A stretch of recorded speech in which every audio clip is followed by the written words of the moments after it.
Bom, pessoal, então nós vamos dar início à nossa sétima aula de citologia. Nessa aula, nosso objeto de estudo vai continuar sendo a membrana plasmática. Nós vamos aprofundar um pouquinho mais a respeito da propriedade de fluidez da membrana, que nós já abordamos na aula anterior. Vamos discutir a respeito da propriedade de permeabilidade seletiva da membrana plasmática, discutir os diferentes tipos de transporte de substâncias através da membrana plasmática e mais para o final da aula eu vou apresentar para vocês algumas especializações de superfície e contato celular. Então, lembrando lá da nossa aula anterior, como que a membrana plasmática é constituída? Então, ela é uma bicamada lipídica, né? Constituída basicamente por fosfolipídios, colesterol e carboidratos depositados externamente à membrana plasmática, formando o glicocálice.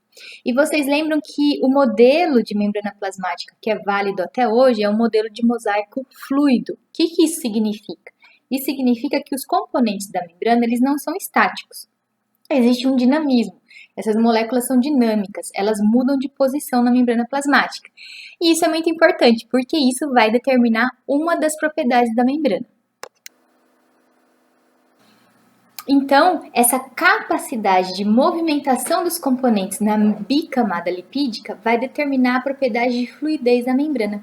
E vocês lembram ainda que na aula passada a gente discutiu que nessa bicamada lipídica, a posição, os constituintes de uma monocamada diferem dos constituintes da outra monocamada. E essa assimetria que existe entre essas monocamadas vai criar uma variação de carga elétrica que vai estar implicada diretamente na permeabilidade dessa membrana. E o que é a propriedade de permeabilidade da membrana plasmática? É a capacidade dessa membrana determinar de maneira seletiva o que entra e sai dela, tá? Então, ela consegue selecionar, né? Ela determina de maneira seletiva as moléculas que podem entrar ou sair facilmente, que podem atravessar a membrana plasmática facilmente ou não. Bom, gente, aqui eu vou deixar o link para vocês de um videozinho muito interessante que para vocês entenderem o que é a fluidez da membrana plasmática. Então, nesse vídeo, feito muito provavelmente em microscópio, com uma célula, ali vai existir um laser, que eles chamam uma pinça laser, uma tesoura laser, que pinça determinados elementos da membrana plasmática e essa pinça ela consegue movimentar esses elementos ao longo da membrana plasmática sem destruir, sem lesionar, sem lesar essa membrana plasmática.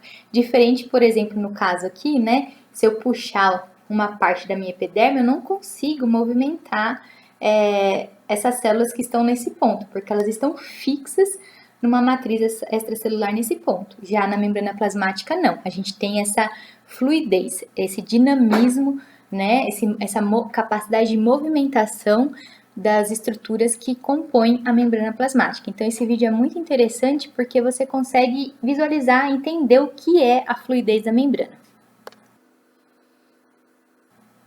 Bom, aí eu pergunto para vocês, mas quais são os fatores que estão implicados que vão determinar a fluidez da membrana? Nós já vimos na aula passada 2 desses fatores, que é o grau de saturação dos ácidos graxos e a presença de colesterol na membrana plasmática. Bom, como que a membrana plasmática é constituída? Nós já dissemos que ela é uma bicamada lipídica constituída basicamente por fosfolipídios. Como vocês podem observar nessa imagem aqui, o fosfolipídio é constituído pelo quê? Uma cabeça, uma porção, uma região hidrofílica, que fica voltada para as faces externas da membrana plasmática, e uma região hidrofóbica, que fica voltada para a região interna da membrana plasmática. A região hidrofílica, ela tem basicamente fosfato, glicerol e um radical. A região hidrofóbica, ela vai ser constituída por ácidos graxos. E daí, vocês lembram que nós temos 2 tipos de ácido graxo, saturado e insaturado. O ácido graxo saturado, ele só vai ter ligação simples entre os átomos de carbono que constituem a molécula. E, em decorrência disso, a estrutura, dessa cadeia de carbonos, ela vai ser mais linear. Já no ácido graxo insaturado, nós teremos pelo menos uma ligação dupla entre os átomos de carbono que constituem a molécula. Consequentemente, a estrutura desse ácido graxo, ela vai ter uma conformação um pouco diferente, não vai ser linear. Então, o que nós vamos ter? Quando nós temos um alto grau de saturação dos ácidos graxos dos fosfolipídios que constituem a membrana plasmática, esses fosfolipídios eles tendem a ficar mais pertinhos um do outro e, consequentemente, você vai ter uma membrana plasmática mais rígida, menos fluida. Agora, quando você tem uma menor taxa, um menor grau de saturação dos ácidos graxos que constituem os fosfolipídios da membrana, você vai ter mais espaço, você vai ter maior espaçamento esses fosfolipídios, porque a cauda hidrofóbica muda sua conformação, não fica linear. Então, os fosfolipídios não ficam justinhos. Tendo mais espaço entre os fosfolipídios, essa membrana vai ter mais fluidez. Então, quanto maior a quantidade de ácido graxo insaturado, né, na membrana plasmática, menor vai ser a rigidez e maior vai ser a fluidez. Outro aspecto é a presença do colesterol. Não adianta a gente ter um alto grau de insaturação na membrana plasmática se a gente tiver uma grande quantidade de colesterol. A membrana vai continuar rígida do mesmo jeito. Porque o colesterol ele tende a se depositar entre os espaços que existem nos fosfolipídios, né? Ocupando esses espaços, a membrana plasmática perde a sua fluidez. Assim, não perde totalmente, né? Mas reduz o seu grau de fluidez. Ela fica, digamos, menos fluida.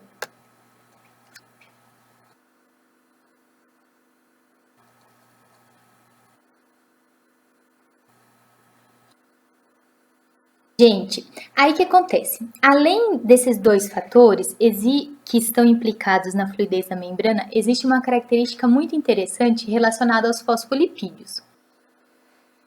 Os fosfolipídios, eles têm capacidade de girar em torno do próprio eixo, né? Então, fazer o mecanismo de rotação. Nós dissemos que a membrana plasmática ela é constituída por uma bicamada lipídica. Numa mesma monocamada, os fosfolipídios conseguem mudar de posição, eles conseguem trocar, né, mudar de posição entre monocamadas que constituem a bicamada lipídica da membrana plasmática, e eles conseguem fazer a flexão da cauda hidrofóbica, né? Então, eles conseguem trocar a posição das suas próprias caudas hidrofóbicas. Então, esse dinamismo do fosfolipídio também vai estar implicado na fluidez da membrana. Bom, além desse aspecto estrutural da membrana plasmática, né, que determina a sua fluidez, nós temos fatores externos à célula que também vão interferir na fluidez da membrana, que seriam a temperatura e a dieta. Como que a temperatura influencia na fluidez da membrana? Vamos pegar como exemplo a manteiga. A manteiga é um lipídio, né, uma gordura com alto grau de saturação dos ácidos graxos, por isso que ela é sólida, certo? Se a gente pegar então a manteiga, né, que é sólida a temperatura ambiente e expor a altas temperaturas, ela vai derreter, então ela vai passar do estado sólido para o estado líquido.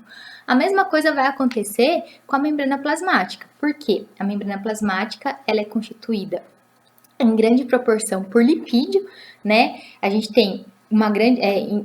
Dentre esses lipídios, prevalece os fosfolipídios, que têm em suas caudas hidrofóbicas os ácidos graxos. Então, quanto maior for a temperatura corporal, maior a tendência dessa membrana ficar mais fluida e permeável. Enquanto que quanto menor for a temperatura, maior a tendência ela ficar mais rígida e menos permeável.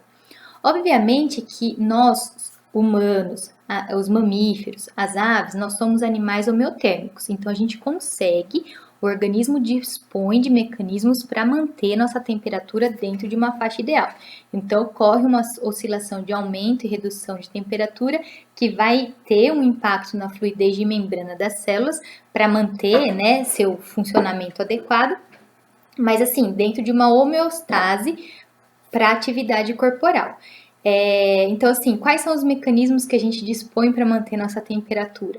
Então, sob altas temperaturas, a gente vai ocorrer uma vasoconstrição, vai ocorrer uma vasodilatação, a gente vai ficar ofegante, aumentar a frequência respiratória, a gente começa a suar. Sob baixas temperaturas, quais são os mecanismos? Aí sim, nós vamos ter uma vasoconstrição, a gente começa a tremer como métodos de produzir calor para manutenção da temperatura corporal. Qual que é o problema da febre?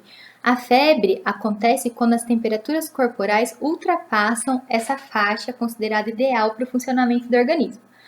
O organismo, a febre ocorre como uma alternativa do organismo para combater os micro-organismos invasores, porque aumentando a temperatura corporal, impede-se, né, que os micro-organismos consigam agir dentro do nosso corpo. O problema é que altas temperaturas corporais também começam a danificar as nossas células, o funcionamento adequado do corpo, porque começa a ocorrer desnaturação de proteína, além de impactar ainda mais na fluidez da membrana. Tá? A dieta também é outro fator que vai influenciar na fluidez da membrana, porque os lipídios provenientes, né, da alimentação, né, que nós ingerimos, que os animais ingerem, vão parar em alguma parte do nosso organismo, seja para constituir as nossas reservas de lipídio, né, de gordura, seja para constituir os adipócitos, né, ficar armazenado nos adipócitos, ou seja para integrar, por exemplo, membrana plasmática. Então, quanto maior for, que nós já vimos, a deposição de colesterol na membrana plasmática, menor vai ser a fluidez dessa membrana.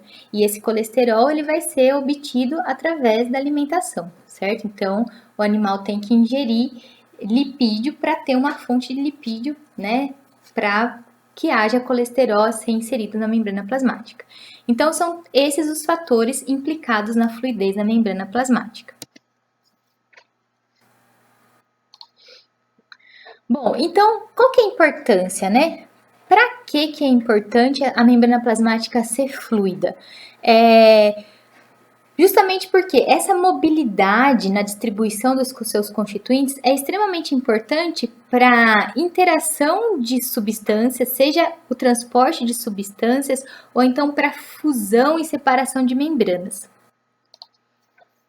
Porque a célula não apresenta uma porta de entrada, né? Ah, vou absorver determinado substrato, então eu abro uma portinha e ele entra. Não funciona dessa forma.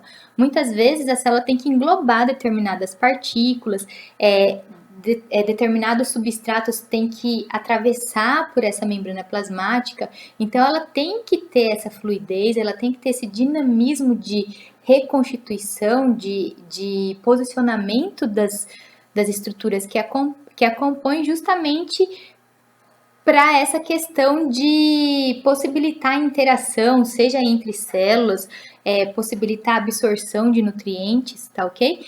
E dentre os fatores implicados na fluidez da membrana, nós temos o que nós já vimos, o grau então de saturação dos ácidos graxos, o teor de colesterol depositado na membrana plasmática e como fator... as características do fosfolipídio, né, o dinamismo dos fosfolipídios e como fatores externos a temperatura e dieta.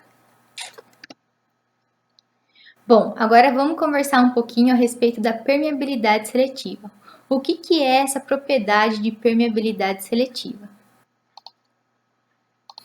Então, permeabilidade seletiva é a propriedade que é a capacidade que a membrana plasmática tem de determinar o que consegue atravessar essa membrana com maior ou menor facilidade. Então, nós temos que águas e moléculas pequenas, né, de baixo peso molecular e lipossolúveis, elas atravessam de maneira mais fácil a membrana plasmática.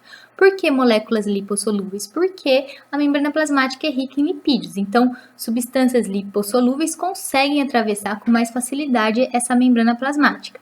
Agora, outras partículas maiores, como glicose, proteína, aminoácidos, íons, eles vão ter dificuldade de atravessar a membrana plasmática, então eles vão depender de mecanismos de transportes específicos.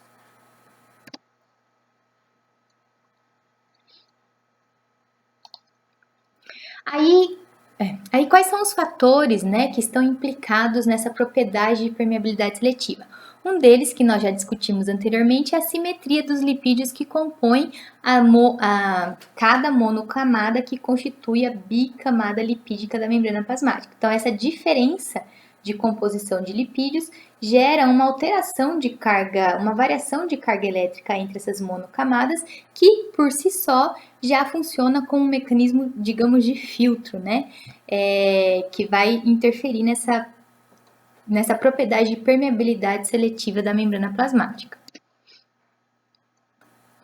Bom, então, considerando essa propriedade de permeabilidade seletiva da membrana plasmática, nós temos diferentes tipos de transporte das moléculas através dessa membrana. Quais são esses transportes? Então, nós temos o transporte passivo, que é aquele cuja as moléculas ultrapassam, atravessam a membrana plasmática sem gastar energia, né? E geralmente a favor de um gradiente de concentração, ou seja, de um local que está mais concentrado para um local que está menos concentrado, para estabelecer um equilíbrio. Dentre os transportes passivos, o que a gente tem de exemplos de transporte passivo? Osmose, difusão simples e facilitada. E nós temos o transporte ativo. O transporte ativo, ele vai ocorrer com gasto energético, ou seja, vai depender de ATP para que as moléculas consigam atravessar a membrana plasmática. Geralmente, esse transporte ativo ele vai ocorrer contra o gradiente de concentração, ou seja, uma molécula que está numa área, né, que está num ambiente de menor concentração, quer ir para um ambiente em que ela se encontra mais concentrada. Isso vai despender energia, vai depender de energia. Dentre transporte ativo, nós temos a bomba de sódio e potássio e outros transportes que nós vamos discutir mais adiante.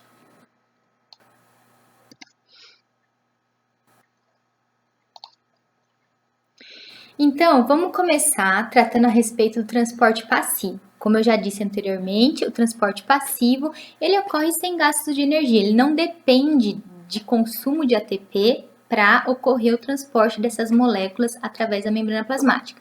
E ele sempre vai se dar a favor do gradiente de concentração. O que é o gradiente de concentração? É a concentração de solutos, né? Então, vamos pensar na célula, nós temos o meio intracelular, o meio extracelular e a membrana plasmática, separando esses dois meios, intra e extracelular. Então, o transporte passivo, o que vai acontecer? Os substratos vão, ou solutos, né, ou também pode ser o solvente, no caso do líquido, que a gente vai ver que é um tipo de transporte passivo, eles vão atravessar a membrana plasmática sempre do local onde eles se encontram mais concentrados para o local onde eles se encontram menos concentrados, com o intuito do quê? De estabelecer um equilíbrio. Então, esse é o transporte que a gente diz que é a favor do gradiente de concentração. As moléculas, elas migram de um local onde elas se encontram em maior concentração para um local onde elas se encontram em menor concentração para estabelecer um equilíbrio. Aí, nesse slide aqui, nessa primeira imagem, a gente tem uma representação do transporte passivo osmose, que é o transporte da água através da membrana plasmática. E depois, nessa segunda imagem, nós temos a difusão simples e a difusão facilitada. E nós vamos conversar a respeito de cada um desses mecanismos de transporte. Bom, o que é a osmose, então? Bom, a osmose, gente, é o transporte passivo da água, por exemplo, né, através de uma membrana permeável. Então, para que haja esse transporte, essa passagem da água de um meio para o outro através de uma membrana, esse transporte ele vai ser determinado pela tonicidade da solução. O que é a tonicidade da solução? A tonicidade de solução, ela está diretamente relacionada à quantidade de solutos que existe naquela solução, né? Em outras palavras, é a propriedade química que pertence às soluções que encontram-se contidas, né? Separadas por uma membrana com permeabilidade seletiva. Então, para vocês entenderem melhor o que é tonicidade, é o seguinte, nós podemos ter três tipos de solução. Uma solução hipertônica, que é aquela que vai ter uma concentração de soluto maior do que, por exemplo, a célula que se encontra mergulhada dentro dessa solução. Então, a concentração de soluto na solução vai ser maior do que a concentração de soluto do interior de uma célula que se encontra nessa solução. Nós podemos ter uma solução hipotônica, em que nós temos uma concentração de soluto baixa, uma menor concentração de soluto em relação à célula que se encontra nessa solução, e uma solução isotônica, cuja quantidade de soluto da solução e da célula que se encontra nessa solução é a mesma. Então, a tonicidade é uma propriedade referente à concentração de solutos de uma determinada solução em comparação, né, a uma célula, por exemplo, ou a uma outra solução quando elas encontram-se separadas por uma membrana seletiva. Então, nessa imagem aqui, ó, vamos considerar que o que é amarelinho seria o interior da célula, né? E o que está em azulzinho seria a solução. Nós temos uma solução hipotônica. Por quê? O que está em verdinho seriam os solutos. A gente tem uma concentração de soluto maior no interior da célula do que na solução. Então, a solução é hipotônica em relação à célula. Na segunda imagem, nós temos uma solução isotônica, concentração de solutos na solução no interior da célula é igual. E na terceira imagem, nós temos uma solução hipertônica em relação à célula. O que significa isso? Que a concentração de soluto na solução está maior do que no interior da célula.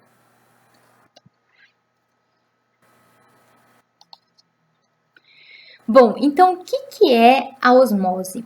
A osmose é um tipo de transporte passivo no qual o solvente, ou por exemplo, a água, ela tende a passar de um meio, de uma solução que encontra-se hipotônica para uma solução que encontra-se hipertônica com o objetivo de estabelecer a isotonia. Então, assim, o transporte passivo da água através da membrana plasmática, por exemplo, é determinado pela tonicidade da solução onde a célula encontra-se mergulhada. Então, nessa imagem aqui, a gente tem uma membrana separando duas soluções. A solução da esquerda, nós temos, não temos concentração de soluto, só temos solvente. Na solução da direita, nós temos soluto e solvente. Então, a tendência é o quê? A água migrar. Então, nessa primeira solução, nós temos uma solução hipotônica em relação a outra solução que é hipertônica, certo? Então, a tendência é o quê? A água migrar da solução hipotônica em direção à solução hipertônica até estabelecer um equilíbrio, tá? Então, osmose é esse transporte passivo da água de uma solução hipotônica para uma solução hipertônica através de uma membrana permeável.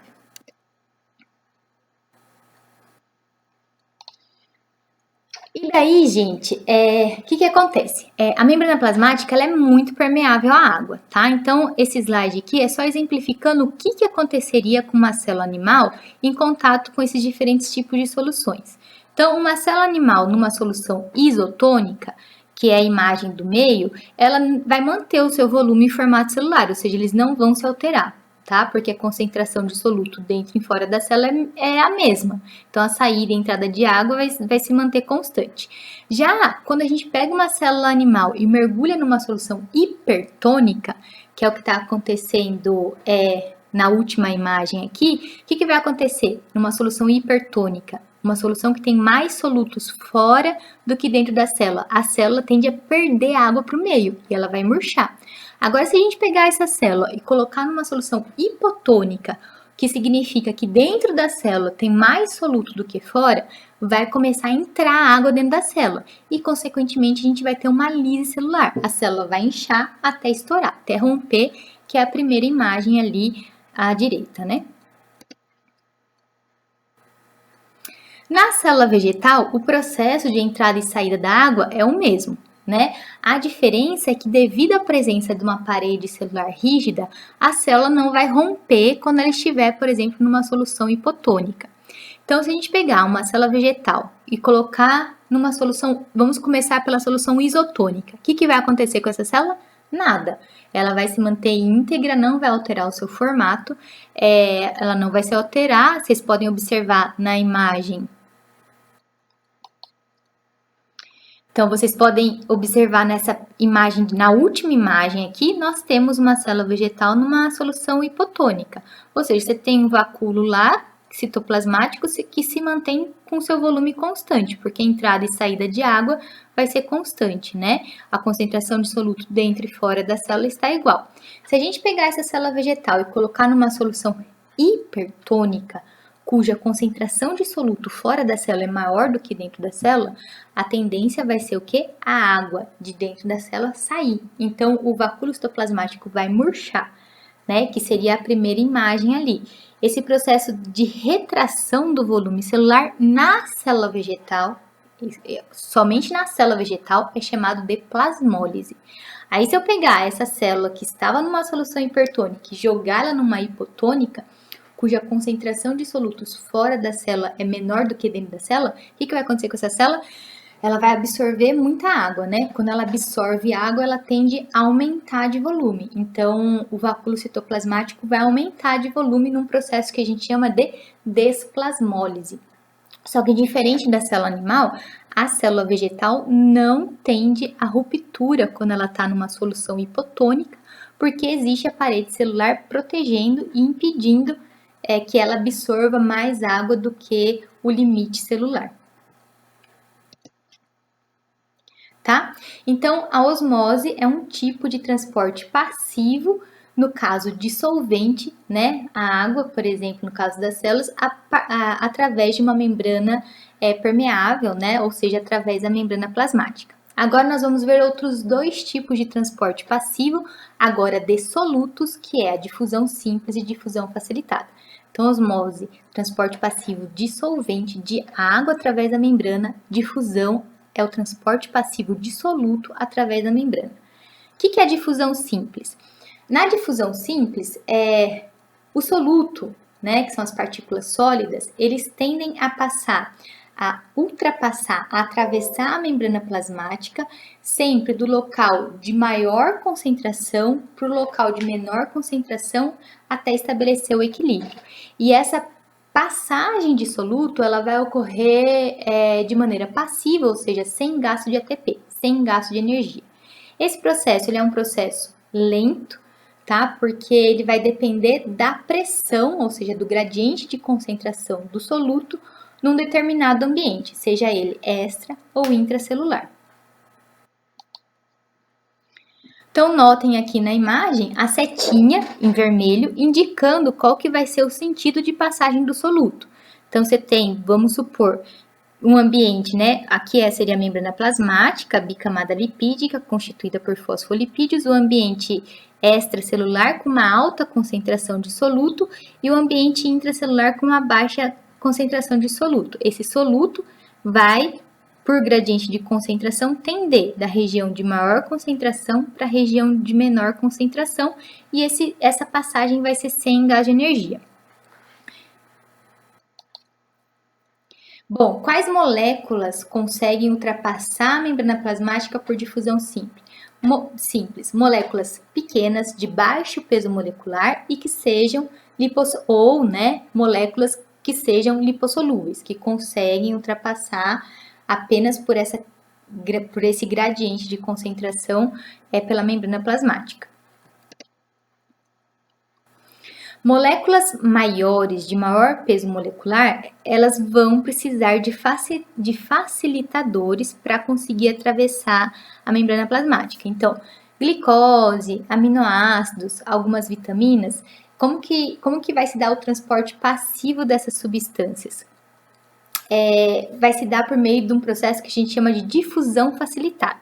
Então, a difusão facilitada, o princípio é similar ao da difusão simples, ou seja, os solutos, eles tendem a atravessar a membrana plasmática sempre indo de uma região de maior concentração por uma região de menor concentração, ou seja, a favor do gradiente de concentração, só que na difusão facilitada nós teremos proteínas transmembranas formando canais que facilitam, né, que permitem a passagem desse soluto. Então, na difusão facilitada, corresponde ao transporte passivo de solutos de uma região de maior concentração para uma região de menor concentração por meio de proteínas transportadoras transmembrana, que nós vimos lá numa aula anterior, que facilitam, que permitem a passagem desses solutos. Então, como o próprio nome já diz, difusão facilitada, esse transporte desses solutos vai se dar de uma maneira muito mais rápida do que na difusão simples, né? Justamente porque nós temos essas proteínas facilitadoras. E um outro aspecto interessante é que a velocidade do transporte passivo desses solutos na difusão facilitada, ela é determinada não pela quantidade de soluto, mas sim pela quantidade de proteínas facilitadoras, né, transportadoras, transmembrana, que encontram-se disponíveis na membrana plasmática, tá? Então, esses são os 3 tipos de transporte passivo que ocorre pela membrana plasmática. Osmose, que é o transporte de solvente, de água através da membrana, né? Sempre indo de uma solução hipotônica para uma solução hipertônica para alcançar a isotonia. Difusão simples, que é a passagem de soluto através da membrana plasmática, de uma área onde ele está em maior concentração para uma área em que está em menor concentração. E a difusão facilitada é a mesma coisa da difusão simples, porém o transporte de soluto ocorre devido à presença de proteínas transportadoras transmembrana presente nessa membrana plasmática, que facilita, que auxilia, que permite o transporte dos solutos pela membrana.